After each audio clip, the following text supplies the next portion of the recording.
Hi, this is Dimitris Bronovsky, the Curious Tanguero. My goal is to bring more people to tango and more tango to people. I hope you'll find this episode useful and that you're going to share it with your friends as I'm sharing it with you. Today we're going to discuss how to feel free on the close side of the embrace. Have you ever danced with someone and you felt that you don't have much space on the close side of the embrace? You know, the right hand of the leader and the left hand of the arm of the follower. If your answer is no, I salute you. If your answer is yes, welcome to the human race. What was strange for me was that I had this issue with some partners, but not with others. And sometimes I didn't have it with beginners, but I had it with more advanced dancers. So it bugged me, so I asked. And here's what I learned. There are different reasons that you might feel trapped. A lot of teachers say that there needs to be contact with a woman's left elbow and the leader's right elbow. Right? So the elbows on the close side of the embrace. Some also believe there should be a slight pressure too to stay in contact. And this advice definitely has some merit. You need contact points in order to feel where your partner's body is and transmit information. And by the way, when I say feel, I don't mean see, because of course we can be like 3 meters away from each other, and then I create a movement in my body and you see it and you mirror it. Thank you very much. That's not what I mean by feeling. I mean, close your eyes and then have the other person 3 meters away from you. If you can follow his steps, amazing. But I would suggest that you probably cannot follow or lead this way from a distance without seeing. All right? Or telling them what to do. Anyway, let's focus on. The problem arises whenever you do a movement that puts the right side of your hips closer to the left side of her hips. So whenever the hips on the close side of the embrace approach each other, usually this is where we feel trapped. So if we follow the advice that the elbows need to touch each other and stay in contact, if you keep the contact and pressure on the elbows, you will most probably feel blocked. Your hips are getting closer, but the upper part cannot come closer to each other because the elbows are blocking it. But there is an important modification the follower can do. If she learns to lift the elbow when you do movements that put the right side of your hips closer to the left side of her hips, suddenly there is a lot more space and a lot less locking. And by lifting, you can also use the word sliding if you prefer. Some, they just lift the elbow, and that's pretty cool. Some, they just slide the elbow on top of the arm of the leader. So this allows the chest to come closer to her above his hips, if he chooses to do so. And if you're lucky enough to have a training partner, here's an exercise that has been recommended to me.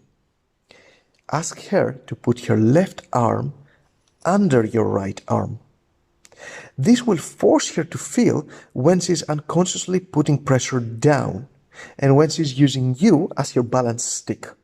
All right, so if you feel as a follower that you maybe you're supporting too much yourself on your partner using your left arm, put it under your partner's hand and dance under your partner's arm and dance for a full song.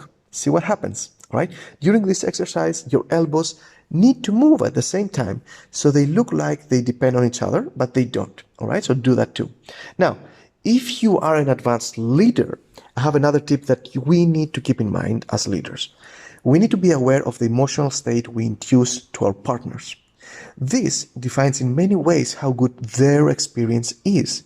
If we do a movement that is faster or more scary for the followers, their body will tend to be more compact. This is something good and necessary for faster movements. The problem is that a lot of followers mistakenly make their elbows also more compact. So the joint of the elbow becomes also more compact, more stiff, and that blocks you as a leader. So if you dance with less experienced followers, keep an eye for that involuntary action. If she does it, if she blocks, you will feel blocked and maybe you will even tense more. Then she will get more tense too and the dance will not be so good. So to give her a better dance, stay away from faster or scary movements. Or even better, prepare her for the change using an anchor movement. Anchor movements are extremely important and useful in tango.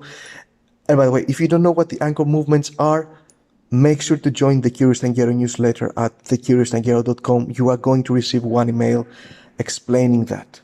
Now, there is another reason that you might feel trapped, and that is 100% your issue as a leader.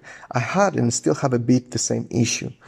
I focused for years on creating a very nice feeling in the embrace, and consciously and unconsciously, I avoided exploring movements and leading styles that might lower the quality of that embrace. The result?